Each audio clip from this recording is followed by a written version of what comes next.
Hey there, you found Cameras and Car Seats, the podcast for photographers who are tired of being told to hustle harder while trying to remember if you grabbed diapers at your last Target run.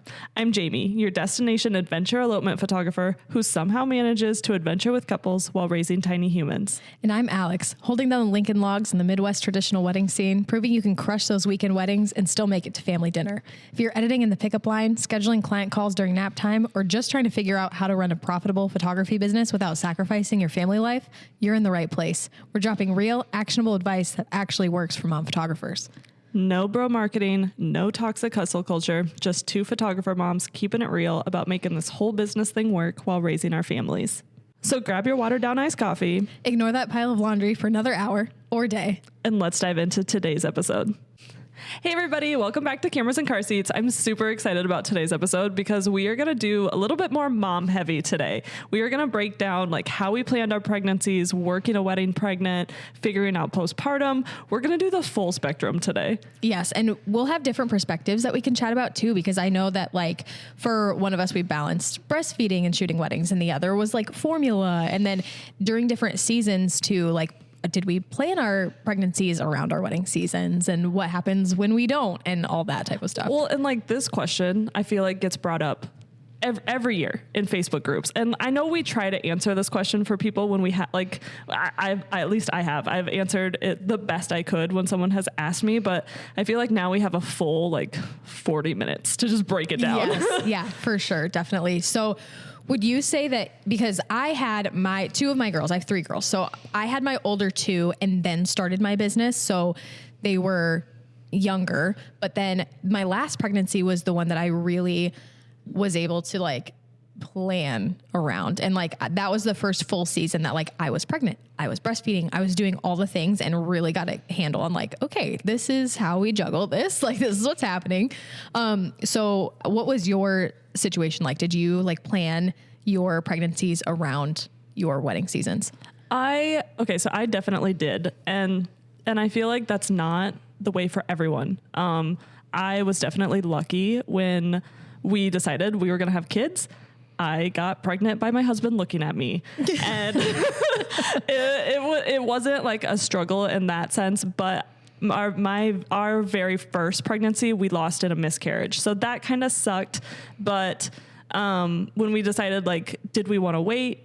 What did we want to do? And we decided we still wanted to try to have, a baby in that season of life. So we did try again as soon as we could, because it still gave me enough in my mind. What I thought would have been enough, looking back in hindsight, was not enough time to go back to work, because my Mercer was born in February and I went back to work in March. Yeah. Okay. That is such a good point too, because I feel like I think the hardest transition is going from 0 to 1 kids. Right. And I think that we still feel like we're on top of the world. Like we can handle it. We can do all the things we can. No matter like what life throws our way, we're on top of it. Right. I think there's a huge reality check that comes into play after you have your first kid and you realize that like you tried to do way too many things at once. Oh yeah, definitely. And I know we hinted on that in our very first episode, like just the rude awakening that it is.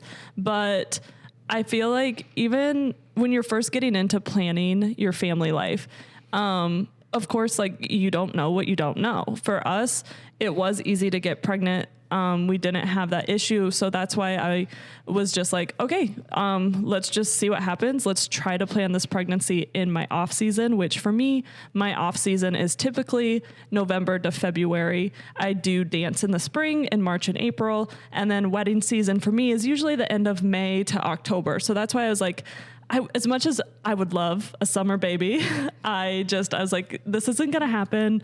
Let's just try for a winter baby so that I can figure out a little bit of what I'm doing, if breastfeeding was going to work. I did breastfeed both of my kids for a little bit, and then we switched to formula. So I did pump and breastfeed at some of my weddings with Mercer, and that was interesting. That is hard.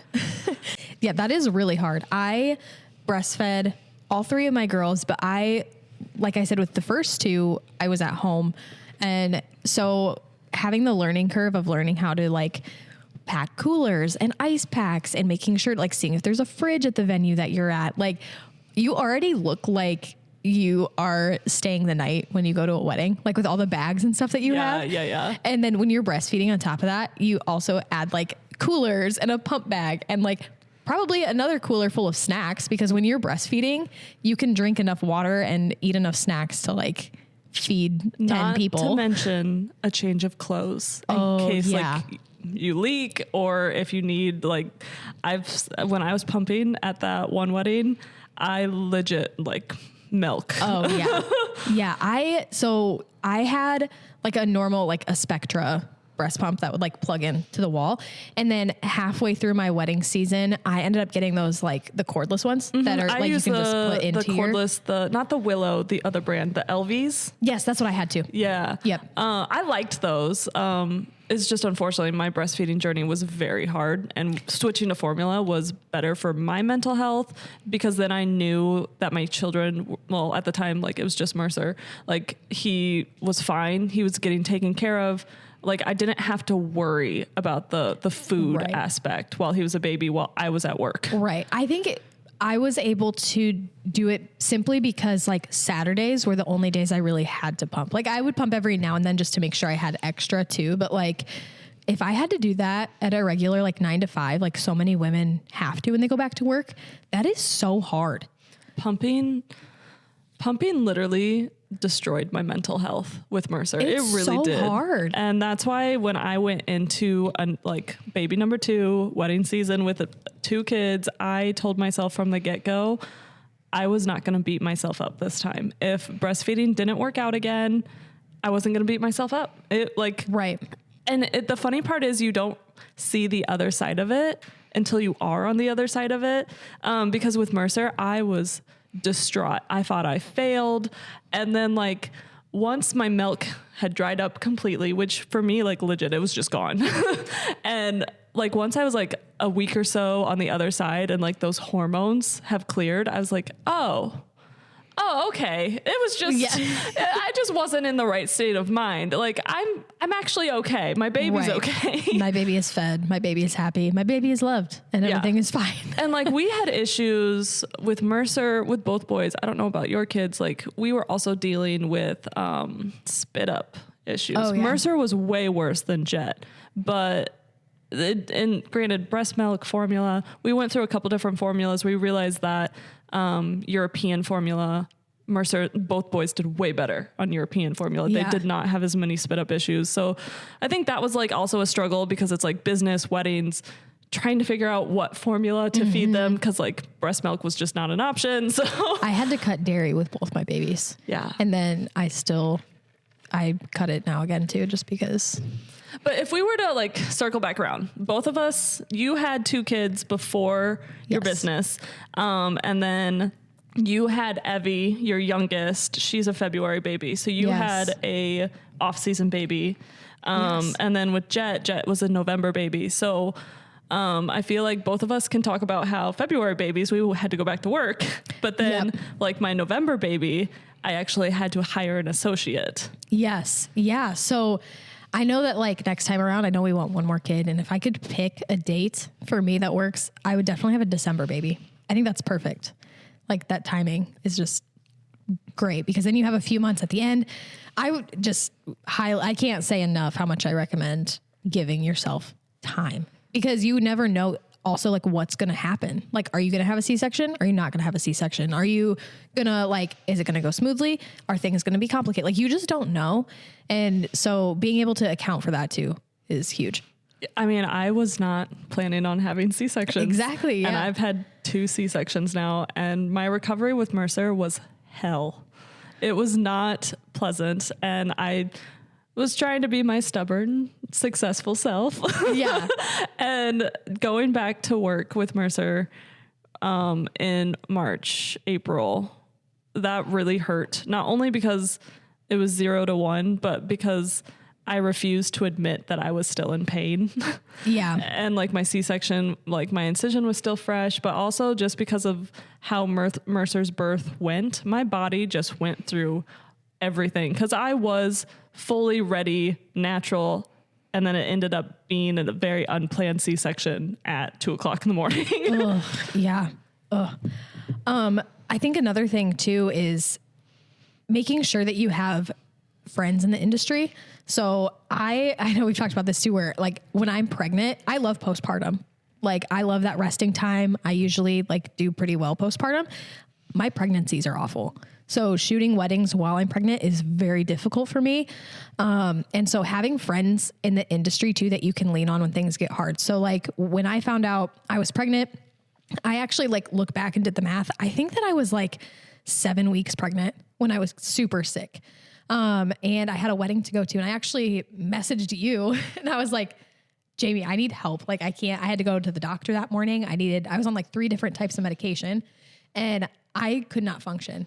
So having friends that you can lean on or having a backup plan is also super helpful. Okay, so backup plan tips that we can give photographers that want to plan their family, because we are both team put your family first, especially if you don't know if it's going to be hard for you to make a baby or not. If you've gone through miscarriages, it's putting your family first is not selfish. So we're just going to put that out there right now. Yeah, 100%. So I would say tips for sure. While you're trying to get pregnant, of course, like prioritize, there we go. Your health, like making sure that you're getting enough snacks, water, shooting a wedding while pregnant, making sure you have snacks, water. And as you get to like later stages in your pregnancy, I was one of the crazy people that photographed a wedding 40 weeks pregnant and had jet 4 days later. Nope. But I felt good in my pregnancy. So I felt like I could do that. Not everyone is going to feel like that. And also every single baby is different. Like between Mercer and Jet's pregnancy was harder, but I still felt good enough to shoot a wedding. Yeah. But I had people there. My husband was actually at that wedding. So he was legit walking behind me, making sure that I didn't fall because I was still scaling walls. I'm crazy. Yeah, no. I don't know if I would say that's good advice, but making sure that you have someone there to hold your bags, help you. If there was any sort of emergency, they're kind of like your emergency person that day. Yeah. But I was 30 weeks pregnant at my last wedding. And that for me was good. Like, I'm not good at like sitting down and not doing anything, but I knew my body had to rest. Like, I get twice as wide as I am tall. So. Well, yeah, we're both very short. So when we're pregnant, we go out. We have nowhere else for the babies to go. And I was going to say, I highly recommend having a very strong second shooter that if you need to take a break, they can be the lead and like, you're not worried about them. I spent more money making sure that I had a very strong second shooter that I could trust to be the lead shooter. Yeah. Somebody that has no problem like stepping in, taking lead when they need to, and is okay doing that. Because like, I ended up having Jet, and then my second shooter at that wedding that I shot 40 weeks pregnant, they took over and they were the lead photographer at the wedding that I was supposed to be at, but I was in the hospital. Right. Yeah, for sure. Okay. So speaking of shooting weddings while pregnant, if you have like, I know for me, I carry like a fanny pack on the wedding day. I think you do too. Mm-hmm, yep. You're pregnant and shooting a wedding. What are your like essentials must have while you're shooting a wedding pregnant? For me, it's water. I am so thirsty. I'm a thirsty hoe. No. So I feel like my snacks with Mercer, I craved more sweet, and with Jet, I craved more salty. So I had dried fruit. I loved dried mango. I don't know what it is about Target's dried mango, but it is so delicious. I love it if it's unsweetened. Yes, no, it's the unsweetened one. It is so good. So good. But my fanny pack had snacks, extra batteries. I had my giant Stanley. I also am a big fan of compression socks when I'm pregnant, because I do wear my tennis shoes when I'm pregnant just because I need the foot support. But then after the wedding, I would always tell people, like, when you go to get a pedicure, go do the hot towel wrap on your feet and your calves and just like sit for a minute. I don't know what it is about that after a wedding. It feels so good. Whether you're pregnant or not, just go do a hot, wet towel. Yeah. Baths after weddings are a must. I usually will put like Epsom salt in there too. Oh. What were so like we have our fanny pack snacks, everything like that, pregnancy wise. Liquid IV. I always had IV. liquid IV on me. And then my 2 snacks were always peach rings and beef jerky. Ooh, I don't like liquid IV. I like the LMNTs. Oh, yeah. I don't know if you pronounce them element. It's like knobs or no BS. Yeah, It's, right. Is it element or LMNT electrolyte I don't know, pack? but I've heard of that though. I just haven't tried it. I love it. My favorite is the raspberry salt. It's so good. I craved that so hard when I was pregnant. So good. But okay, so snacks, pregnancy. This is basically our best tips for being pregnant and being a wedding photographer. Yes. We purposely planned our pregnancies in the off season, but now what if we shift a little bit to actually postpartum childcare, all the things that I feel like men don't have to think about. Right. Yeah. I think there are so many things like respect for parents who run businesses, but for women, like you are physically having to deal with postpartum for weeks after having a baby. And each pregnancy is different too. You know, I'm not sure what C-section recovery is like. I know what, like, even though I had all my girls, like each recovery was different for that too. And so allowing time to like rest and sit down, like you do not be pushing yourself to go right back to work after having a baby. Like you need to reset. And it's a mental game, it's a physical game, and you're going to fight it. And we know that firsthand experience because we fought it. We both did. I feel like we're always trying to prove ourselves. We're always trying to make sure that we're raising the bar again. And I feel like as women, business owners, moms, it is so hard to just sit because like, I feel like there's always so much more pressure, and maybe we put that pressure on ourselves, but at the same time, it's just different.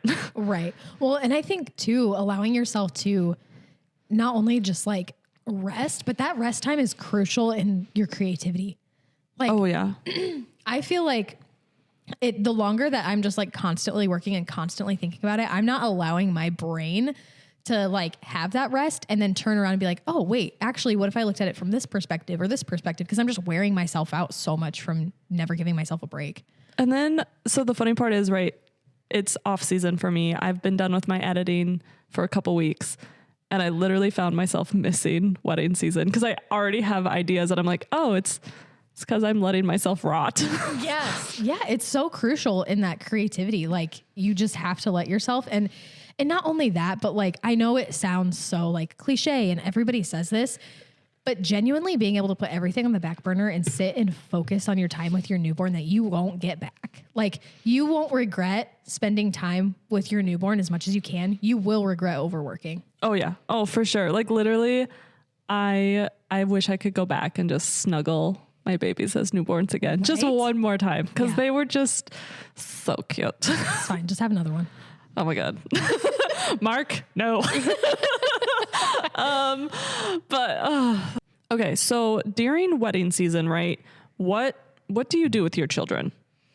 Yeah. So now my older 2 are in school.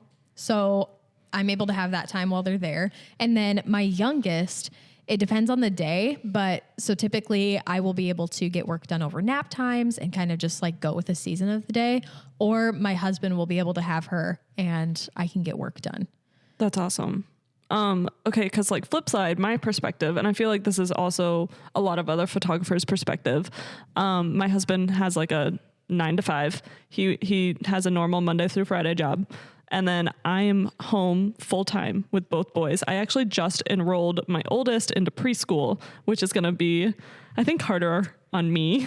Always is. Because I've always been home with the boys. Like for me, I'm trying to figure out my plan for next year, because since I do mostly destination weddings, I want to make sure that I have a daycare plan. And not just because at the moment, we just have my mom, who is my main babysitter. And I'm figuring out that I'm probably not going to be in the state of Iowa at all during October, which is fun, but also like, okay, shit, where are my children going? Right. And I feel like we are, as moms, we're the ones that are always figuring out childcare.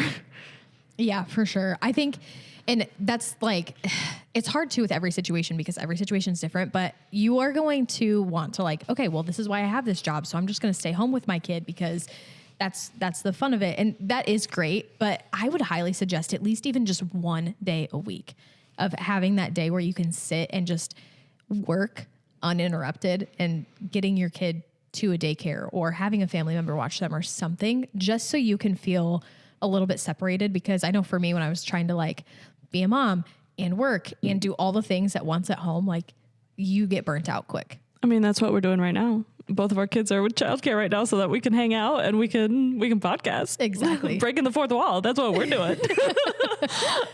But cause like, I feel like with wedding season, I try to make sure that we have childcare, what that childcare looks like. We are trying to figure out, okay, on Saturdays, since my husband doesn't work on the weekends, typically he's default parent Saturday and Sunday, Monday through Friday, I'm default parent. Well, then once he gets home from work, I switch into work mode. I go shoot a session depending on what time of year it is.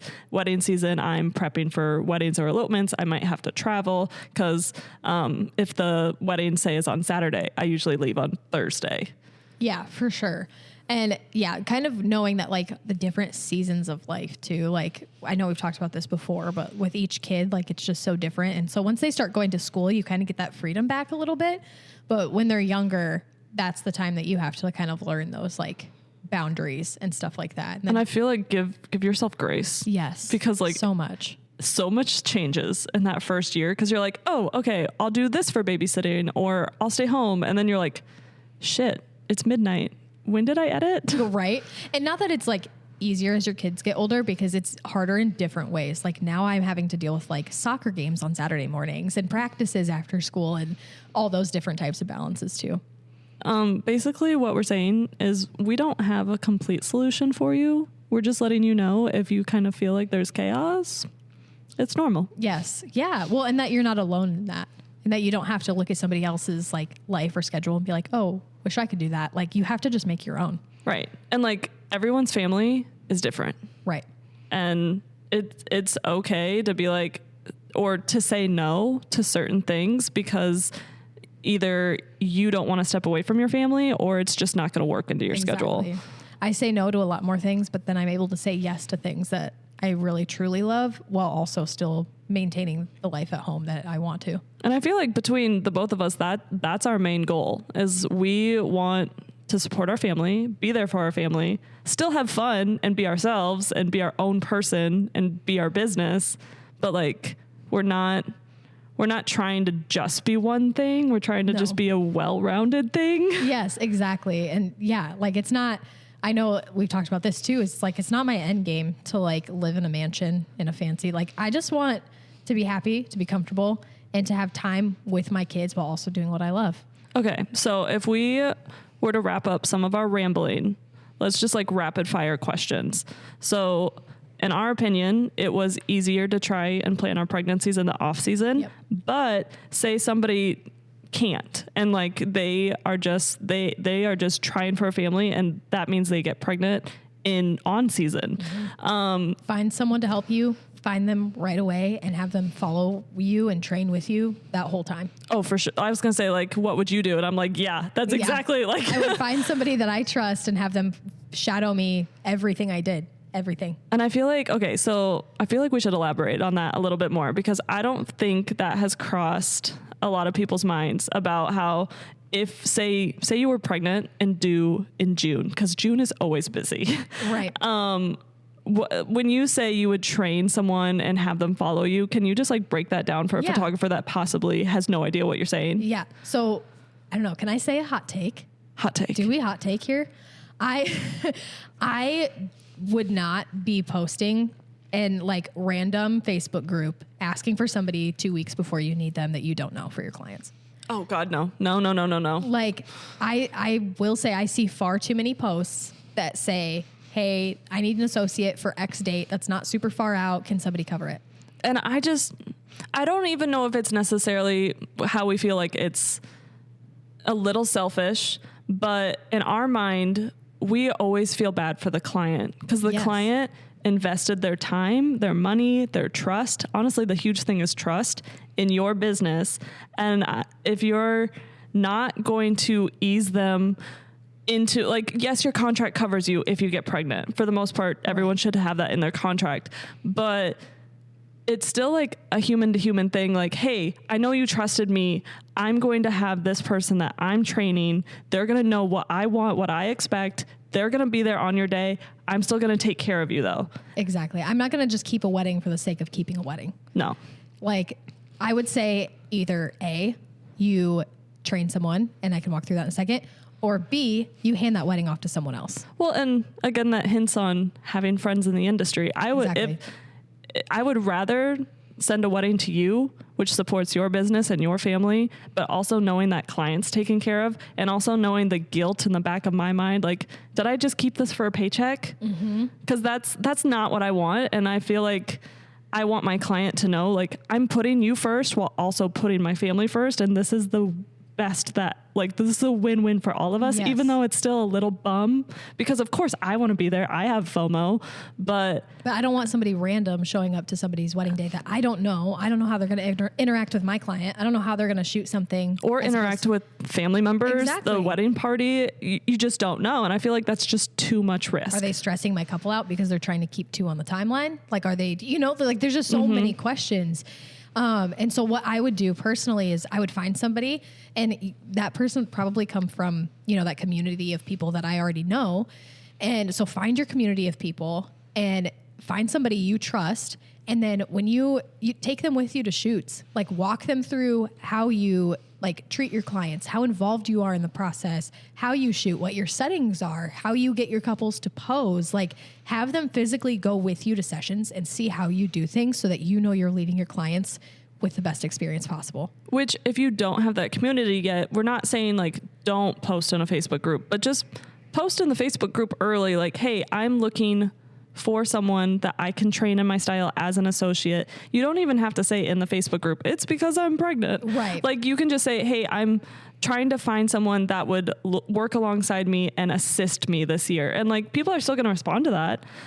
But it's just more so like, find someone early, train them early, make sure that they know you, your style, get them on a phone call with the client too, so that the client is at ease. Exactly. Because we shoot so many weddings every year. It's wedding season. Your client, for the most part, this is probably their only wedding day. Exactly. And yeah, they just deserve the world, because that's the business that we're in, is giving people the world. Yes. Yeah. And you can't get the day back. You can't get it back. No. Okay. So that's what we would like, rapid fire. Pregnancy, try to plan, like, we plan for off season just because it works out better for us, so that we can rest, our bodies can rest, and then we don't feel totally stressed because it's off season. If you can't, that's what we would do if you had to hire someone. And then being pregnant during a wedding, make sure you're taking care of yourself. Snacks, rest, have an assistant with you. Even if it's not a second shooter, even having an assistant to like carry your bags and stuff. And then going into postpartum, give yourself grace, because you may plan, like I did, for natural birth and end up in an emergency C-section. Right. You don't know what's going to happen. We're not trying to scare you, but give yourself grace, give yourself time to recover. And because when you think one thing's going to happen, something you've never thought of is actually going to happen. Double it. Take the time that you think you need and double it. Yes. And like, we're just trying to prepare you. That's all. We're not trying to scare you. We swear to God. Just trying to help you. And postpartum childcare. My childcare plans have changed so much. And now we're entering preschool with my oldest, and I still have the youngest at home. And just know childcare is hard to navigate, and there's no right answer. It's going to look different for everyone. It's going to cost different for everyone. But if you have a backup plan, if you're into Grey's Anatomy, you need more than one babysitter. You're an attending now. Oh, perfect. Well, I think that is a great. Yeah, I feel like this covers like the full spectrum of everything that I've seen in Facebook groups with people like, help, I'm pregnant, what do I do? Yeah. But of course, like, seriously, I feel like you guys really love our motherhood and business episodes. So if you guys come find us on Instagram, reach out to us, tell us what you think about this episode. Seriously, we want to know. And if you have any other questions regarding pregnancy or anything like that too, we would love to hear it. I mean, clearly we like to yap. So just ask us your questions. We will yap right back at you, whether it's in the DMs or in a full-fledged episode. There we go. I can talk. Well, thank you so much, and we will see you next Tuesday. See you later. Okay, bye.